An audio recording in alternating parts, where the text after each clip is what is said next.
Okay. It is exciting though, because it is April 9th and we're finishing our curriculum. Now, look at the schedule. We do have our motion test at the end of the week. Tomorrow we're going to go through some AP problems, and then we'll review, and then we'll take our test.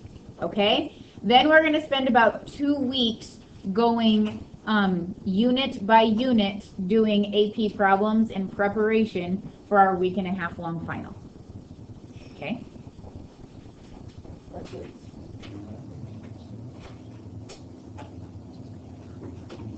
It's been a while since we've done integrals, right? Okay. I'm not sure that you need to write this down. Okay, but let's just review.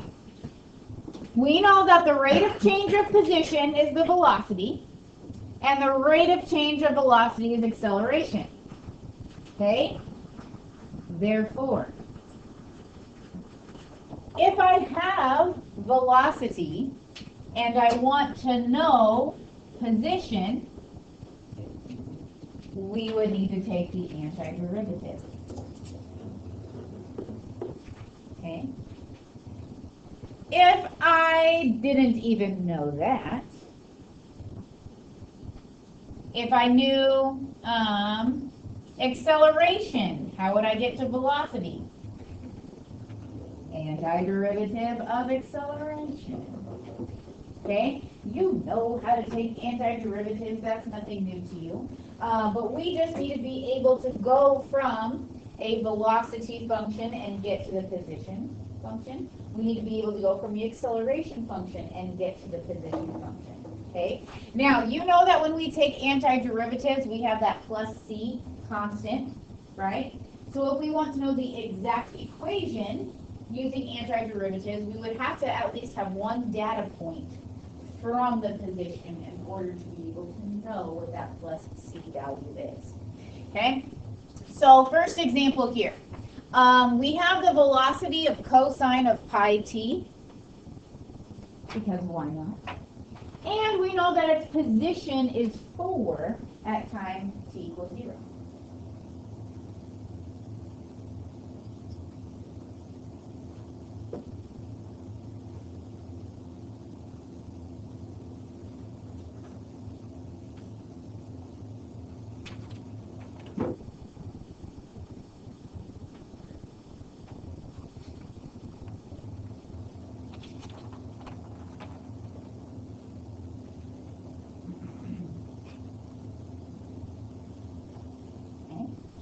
So we know that our position needs to be the antiderivative of velocity.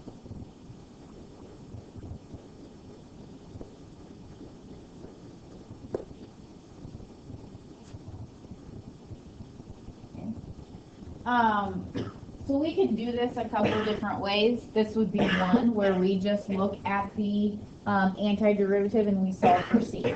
Okay. So what is the antiderivative of cosine of pi t? First of all, what's the antiderivative of cosine? Positive? Okay. Now we have to account for that pi t by doing this.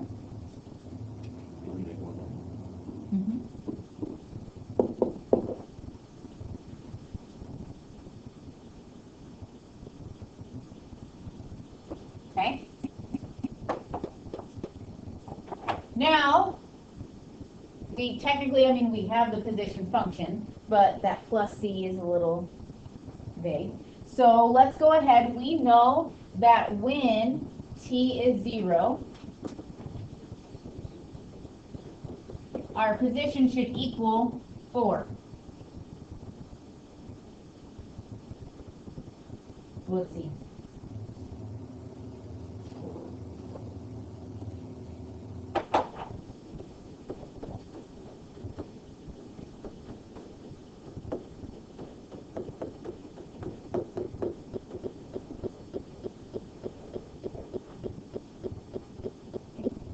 Now, this was an exercise that we could do without a calculator, and I would expect you to be able to do it without a calculator, okay? However, there could be a time where I give you a problem like this, and mainly you would see it on an AP test, aka final,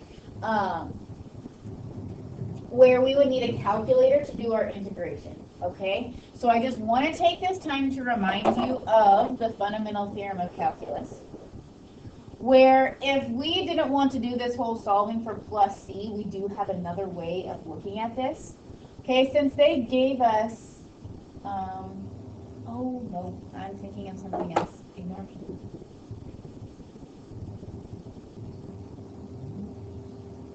I have to wait for a different example. Okay. Yes. Yeah. Thank you. Okay. I was thinking if they asked us for a position at a different time, then there's another way we can do it. I was thinking ahead of myself. Okay, so just ignore me. This is the only way. Okay. All right. Now, let's look at an example where I give you the acceleration function.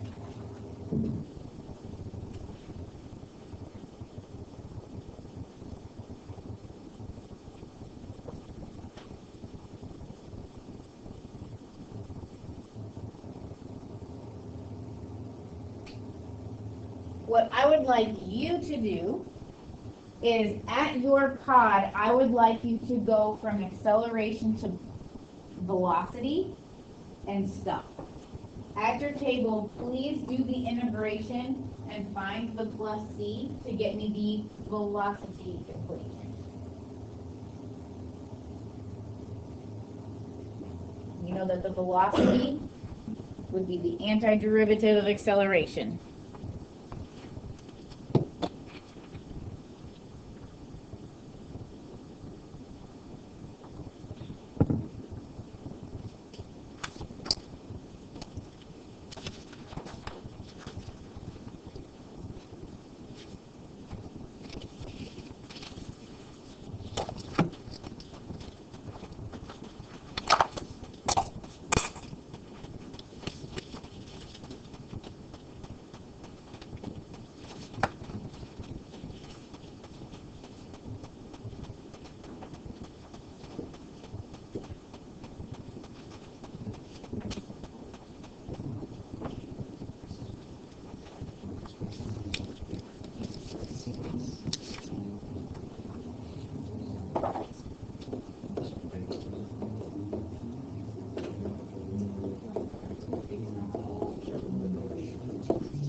Okay, Marcus, what's the antiderivative here? I don't know. I was working on it because like it took me a while to write it, but then I just like blanked on how to do antiderivative. Okay, power rule, we got to increase the power. Yeah, so t cubed,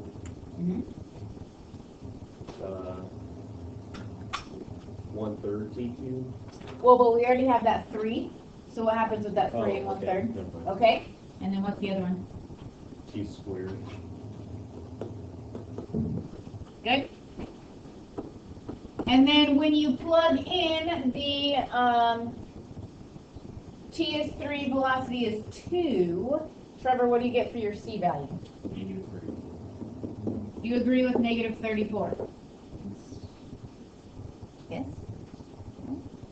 Excellent. So now if we want position, we need to take the antiderivative of t cubed plus t squared minus 34. This is where it could get a little bit messier because we're going to have to deal with some fractions here. So our antiderivative would be 1/4 t to the 4th plus 1/3 t cubed minus 34t plus c. And we have the data point, s of 3 is 8. So we know our position is 8 when t is 3. Okay?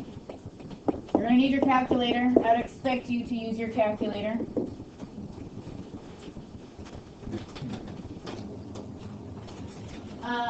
It could be a fraction. Keep it as a fraction. Well, I'll accept it either way. It could be messy.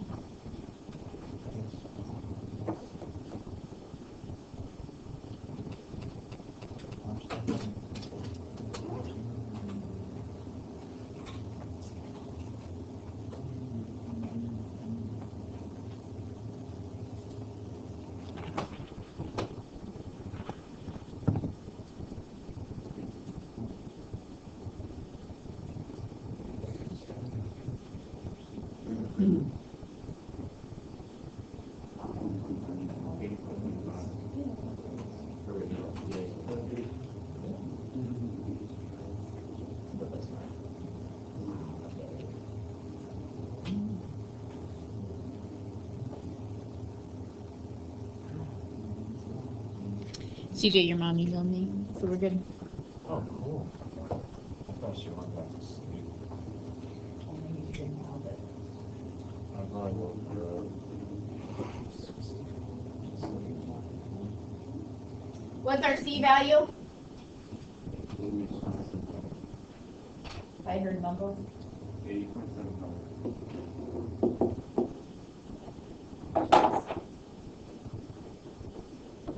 When we're working with motion, I can be pretty flexible, especially since it's a decimal that stocks. If it were like 0.3333333, I would expect the fraction.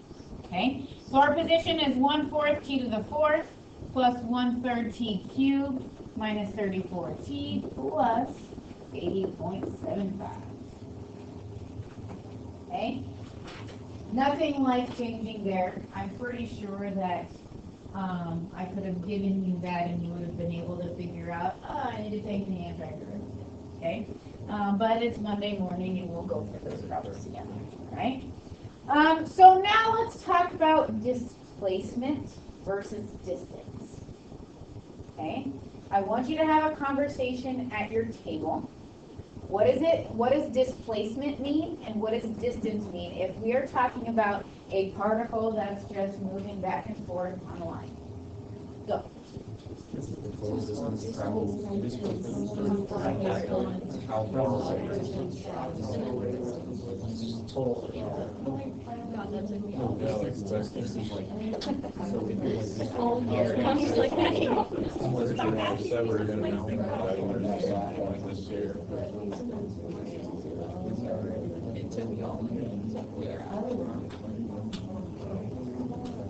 Okay, part 3. What was your discussion? Displacement was the distance, well not distance, but how far it traveled from the origin, and then distance was the overall, how much it traveled. Okay, so like I can start right here. This would be like my origin, right? And I can just pace back and forth because second hour is just really stressing me out, right? It's been a long day. Okay, it's second hour. But if I stop here, my displacement is 0. I didn't go anywhere. I mean, I didn't change where I am, but I walked a lot of steps back and forth. Okay, so my distance would be however many steps I walk. Okay, so displacement is the resulting position of the particle. Okay, how far away is that particle from where it began? Okay. If I had a positive displacement, what would that mean about my position? I ended to the right of where I started. Okay? If I had a negative displacement, that means I ended to the left of where I started. And as I mentioned in my example here, if I have a displacement of 0, you ended right back where you started.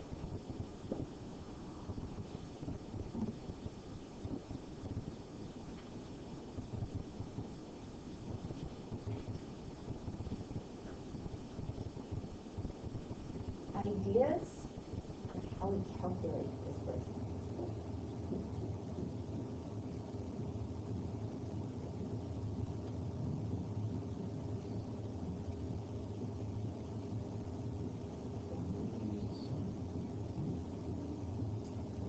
Okay. A sum of what?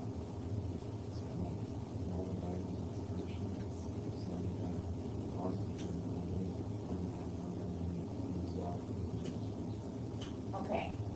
What calculus feature do we have that sums things up for us? Riemann sum. Riemann sums that when we morphed into an integral. Okay. So what are we going to have to integrate? There's different types of functions. Definite, it's a definite function.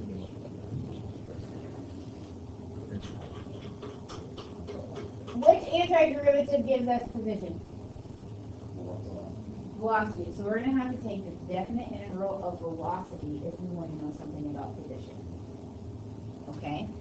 So, if we take,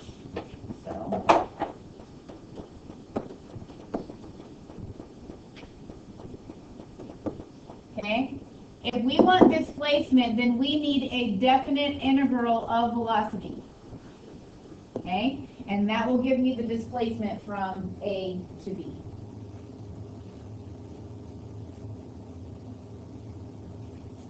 Okay? We might not know where the position was at A, but it would at least tell us from where it started at A to where it ended at B, this is the displacement.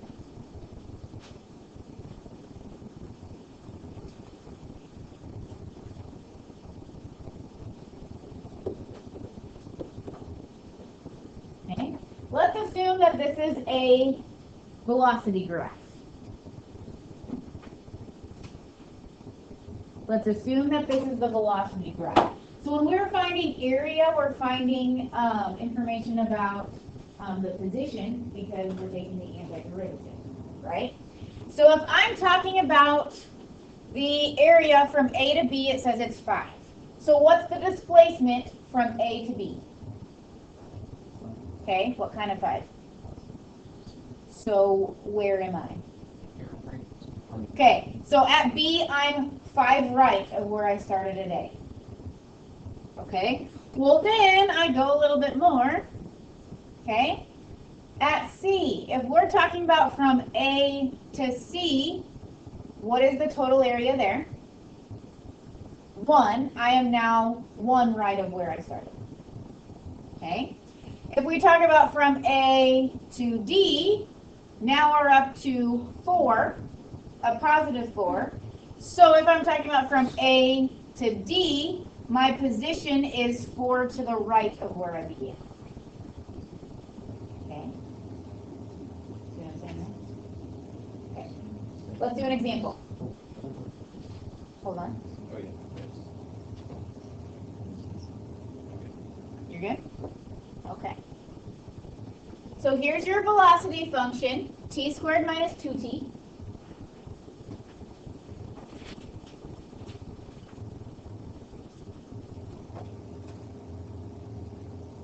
And we're going to find the displacement from 0 to 3.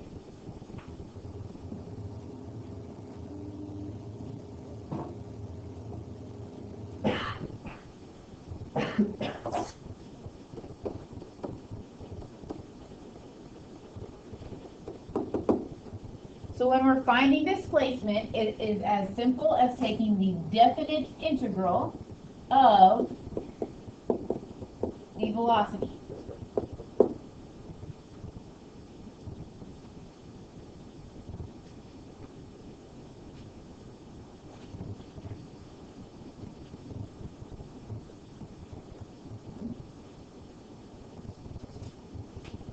Michaela, what would our antiderivative be? 1/3 cubed minus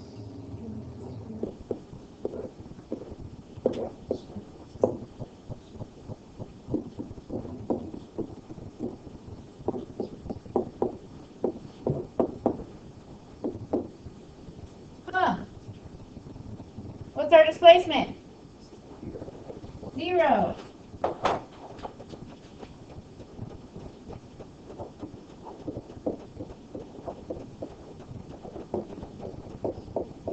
This particle ended at its original position. Wherever that was, we don't know, but it ended at the original position.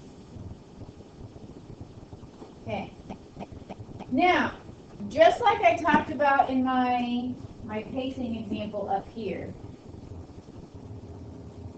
did it travel 0 meters, this particle? No, it did not, okay?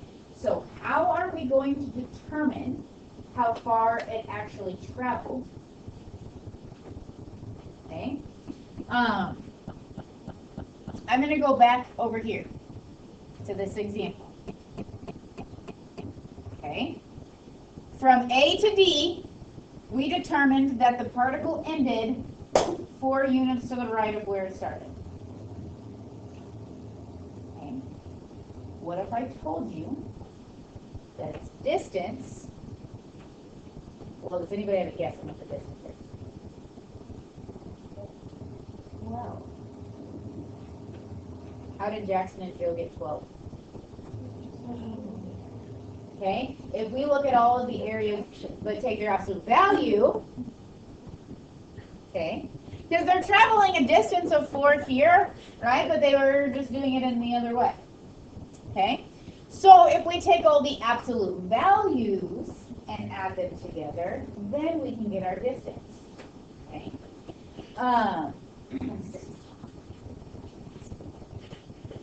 Okay. So total distance, we need to take the absolute value of the velocity. So if you want to write this,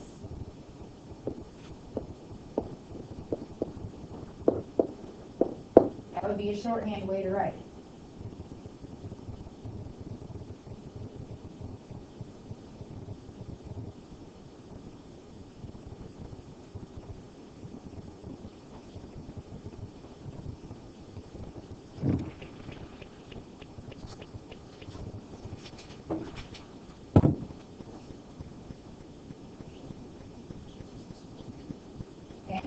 Now, if we have a graph, this is easier to do because we can visually see where our areas are broken up to positive and negative.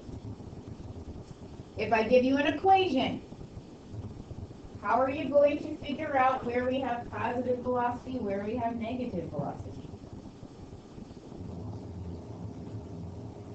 Okay, well, how do we break it up though? Okay, so we need to figure out where velocity is above the axis and where is it below the axis. What are nice data points that break up those chunks? Zeros. So finding velocity zeros will be a good way for us to determine those intervals, okay? So this is what you need to do. In order to find the distance, we're going to have to figure out where our velocity is positive and where it is negative. Okay? So we might have to break our integral up into multiple integrals. Basically, we want to subtract out any of the negative velocity so we can change its sign. Okay? Figure out where it's positive and negative, write it as multiple integrals, and then we have to change the negatives into positives. And like we mentioned, being able to find the zeros of the velocity will help us to determine where we have positive versus negative velocity. I'll make a little sign chart to help us out. We love sign charts, right?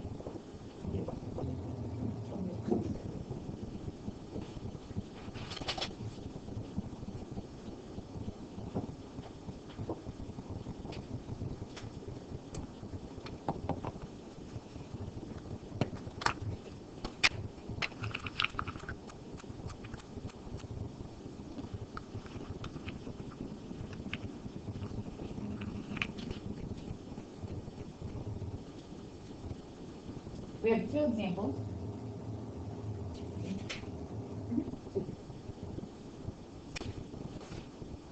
Okay, so we're gonna go back to that example where we had a displacement of 0, and we're gonna figure out what the distance traveled was.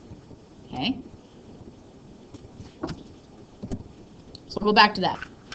Same time interval. Okay, so I don't know if you need to write that again or not, but in case you do, there it is.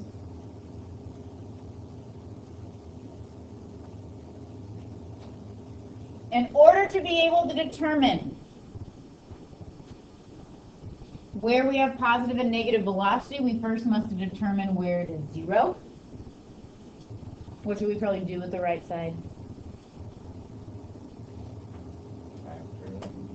Factor out A. B.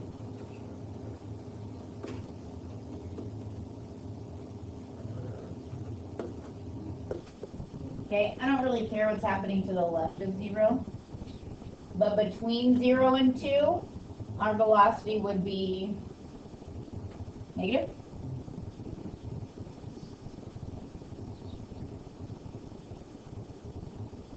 And 2 and above, positive. Okay. So if we want the distance, okay, we need to take the integral from 0 to 3 of the absolute value of velocity. I want you to get used to writing that because the AP free response question is going to expect you to know that it's the absolute value. Like, this is how they want you to set up your integral. So I want you to write this first, and then I want you to break it up. So we're going to have to break it up into two integrals, okay? We're going to have to break it up into the integral from 0 to 2 and the integral from 2 to 3. Okay. Now, our integral from 0 to 2, that has negative velocity, which means we're going to have negative area. We want positive area. So wherever you have negative velocity, throw a negative sign in front of that integral so that it'll force it to be positive. Makes sense?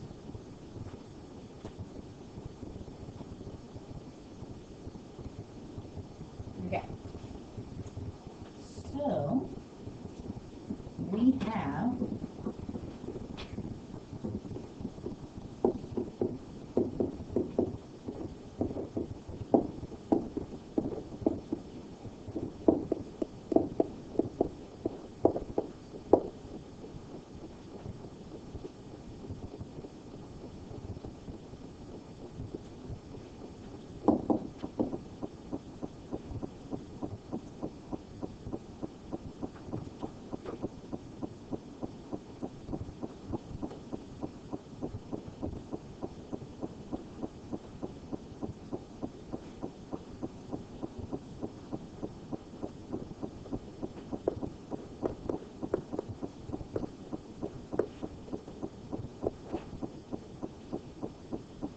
biggest thing here is just going to be careful with your order of operations and don't lose any of those negatives. Okay. So we have the integral from 0 to 2. So we evaluate it from 0 to 2. Don't forget that that negative is out in front.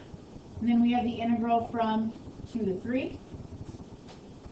I'll save you some time because I feel like taking time. We end up getting 8/3. And don't forget that we would have to label our answer in meters since our velocity was given to us in meters per second.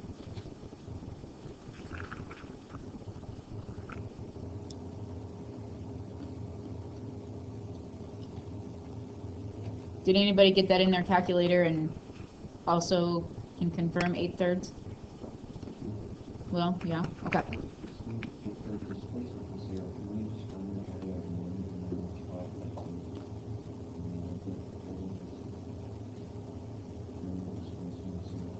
Okay, ask that again.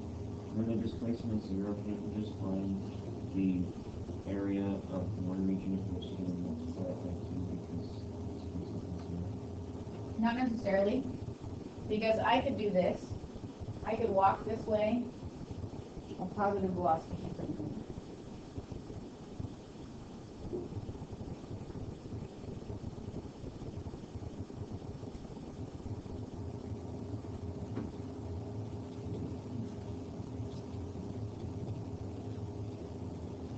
So you're saying all we would have to do is find from 0 to 2?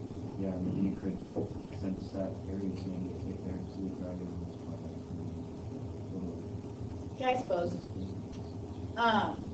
However, very seldom am I going to ask you for the displacement first and then the distance. You know what I mean? Like, yeah, you're right, but you're not going to get to use that very much. Okay. Okay, last example. We're going to do distance and displacement.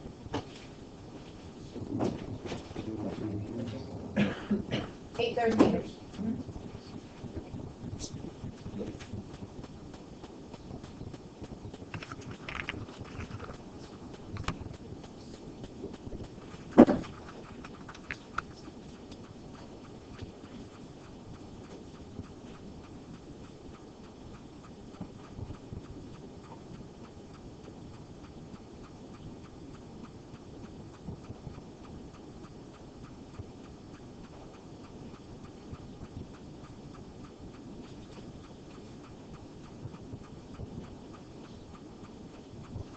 Okay, for total distance, we for sure need velocity.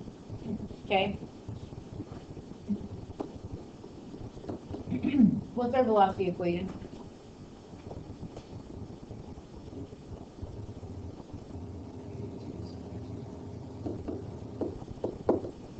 Okay.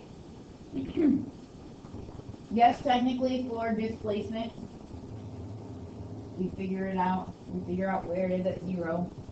Figure out where it is at 3 pi over 2. What's the difference? Okay. That's exactly what you are doing.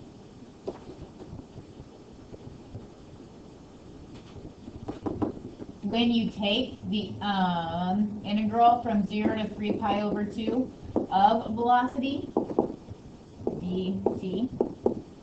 Integral of velocity is position. And you're evaluating from 0 to 3 pi over 2.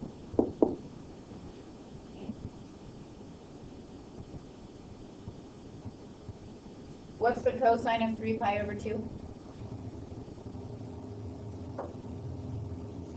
0. Minus, what's the cosine of 0? Times 2. Our displacement is negative 2.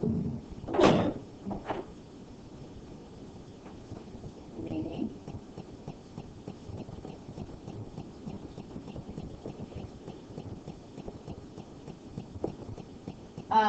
particle ends 2 meters to the left.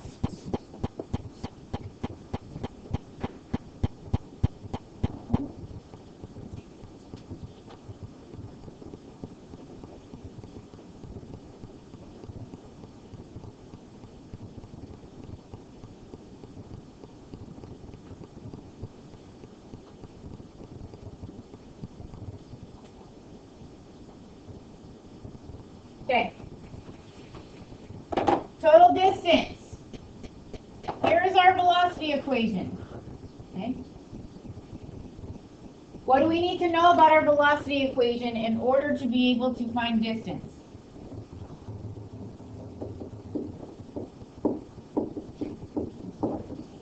We need the zeros, so we can determine where our velocity is positive and negative. Okay. When we set this equal to 0, the sign is 0 at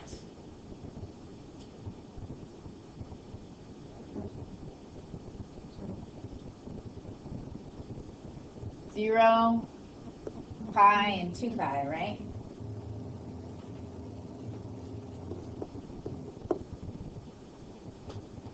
Okay, 2 pi is not in the interval, but we at least know what to pick angles between. Okay? Negative 2 sine of t between 0 and pi would be negative. Negative 2 sine of t between pi and 2 pi would be positive. So in order to find our total distance, we would have to take, we would first have to break this up into the integral from 0 to pi.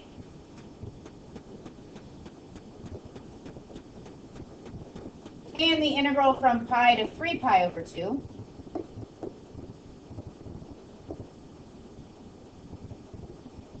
Since the integral from 0 to pi has negative velocity, in order to do the absolute value, we have to negate that one. So it'll turn negative area into a positive value. Since we are getting close to the end, I'm just going to go ahead and call this 6 meters.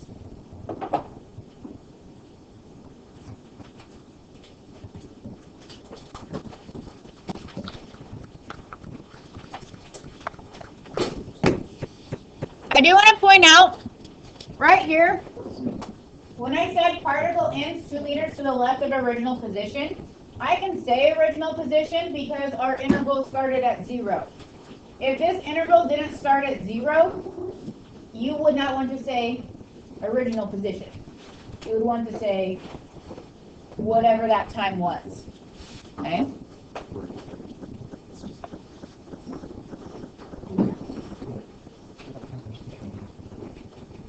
Okay, one more worksheet for you.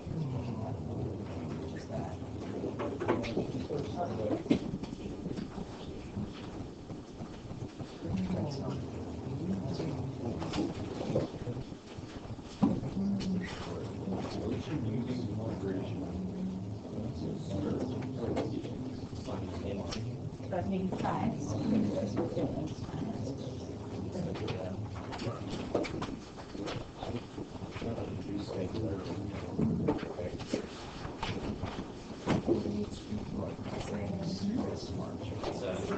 Let's try that. I do it from 4:30 to 6 every day. And then 7, no, 6, no, it's 4 to 6. I find that that's And my then 6 to 7:30 briefly. business time. And then after that, I eat dinner. I get And then more. I